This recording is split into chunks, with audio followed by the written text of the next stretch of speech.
Hello guys, তো তোমরা সবাই কেমন আছো? আশা করি খুব ভালো আছো। তো আমিও ভীষণই ভালো আছি। তো আজকে চলে এসেছি অন্য রকমের একটা ব্লগ নিয়ে, সেটা তোমরা দেখে বুঝতেই পারছো। তো আমি শিমুল সরকার। তো সবাইকে ওয়েলকাম আমার নতুন ব্লগে। তো চলো তোমাদের সাথে রেসিপিটা শুরু করা যাক। তো প্রথমে নিয়ে নেব পরিমাণ মতো লবণ, হলুদ, ভালোভাবে মিশিয়ে নেব, মাখিয়ে নেব। তো যেহেতু আমি প্রথমবার ব্লগটা দিচ্ছি, তো রেসিপি ব্লগ, তো আমি তো এর আগে কখনো হয়তো এরকম ব্লগ দিইনি, তো একটু অন্যরকম ফিল হচ্ছে, চেষ্টা করছি আর কি। কারণ দেখো, সবার তো সব কিছু করতে পারে না, যেহেতু আমিও সেটা পারি না। তো চলো তাড়াতাড়ি রান্নাটা শুরু করে দিই। তেল দিয়ে দিয়েছি প্রথমে, তেলটা গরম হয়ে এসেছে, তার ভেতরে একটু লবণ দিয়ে দিয়েছি, কারণ লবণ দিলে মাছ হোক যে কোনো সবজি সেটা কড়াই লেগে যায় না ভালোভাবে। আর আমি কিন্তু এটা উনানে রান্না করছি, উনানে রান্না কিন্তু ভীষণ টেস্টি হয়, তোমরা জানো। আর আর হ্যাঁ, তোমরা কিন্তু কেউ বাজে কমেন্ট করবে না আমার রান্নার রেসিপি দেখার পর, কারণ আমি যতটা যেমন পারি ততটাই চেষ্টা করি আর কি ভালো রান্না করার। আর কি, ভালো লাগুক খারাপ লাগুক এমন কোনো কমেন্ট করো না যাতে খারাপ লাগে আর কি। সবাই তো আর একই আর কি সমানে রান্না করতে পারে না সবার মতো, তবুও চেষ্টা আশা করি ভালোই হবে।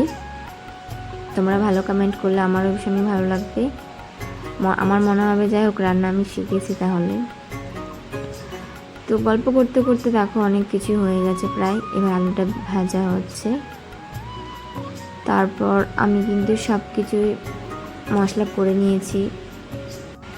প্রথমে ভেবেছিলাম যে আমি আমার ভয়েসটা দেবো না, নর্মালি ভিডিওটা আপলোড করবো আর কি। তারপর দেখলাম যে না, ভয়েসটা না দিলে কেমন একটা লাগছে আর কি। আর এখন তো জানোই, বিশেষ করে অনেক সময় কপিরাইটের সমস্যা হয়, তার কারণে একটু ভয়েস দিতেই হয়। আর আমার ভয়েস দিতে একটু অসুবিধাই হচ্ছে, তার কারণ এরকমভাবে হয়তো আমি কোনো দিন ট্রাই করিনি ভিডিও। যারা রেসিপি ভিডিও করে তাদের পক্ষে বিষয়টা খুবই সহজ। প্রথম সবারই একটু অসুবিধা হয়, আর আমি যদি সেটা দিই তাহলে আমার অভ্যাস হয়ে যাবে। যাই হোক, তোমরা চাইলে কিন্তু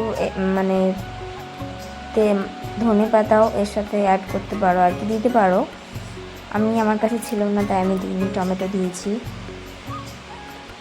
তো চলো, আর তোমাদের যদি আমার এই রেসিপি ভিডিও ভালো লেগে থাকে তাহলে তোমরা অবশ্যই কমেন্টে আমাকে জানিও। তবে আমি এবার থেকে চেষ্টা করব রেসিপি দেওয়ার। নর্মাল কোনো ব্লগ যেহেতু বাড়ির বাইরে কোনো আর কি বেরোই না আর কি, তো ব্লগ দেওয়া হয় না। মোটামুটি যতটা যেমন পারি আমি টুকিটাকি যা রান্না জানি সেটাই তোমাদের সাথে আপলোড করব আর কি।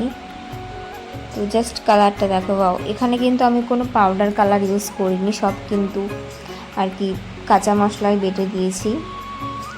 জাস্ট দারুণ। তোমাদের সাথে গল্প করতে করতে আমার টোটালি রান্না কমপ্লিট হয়ে গেছে, এবার শুধু তোমাদের ফাইনালটা দেখানো বাকি আছে। তো চলো ভালোভাবে দেখে নাও। কালারটা জাস্ট ওয়াও, কি বলবো, এত টেস্টি হয়েছিল খেতে, কি বলবো তোমাদের, আমার নিজেরই বিশ্বাস হচ্ছিল না এত সুন্দর হয়েছে। জাস্ট দেখো, দারুণ দারুণ।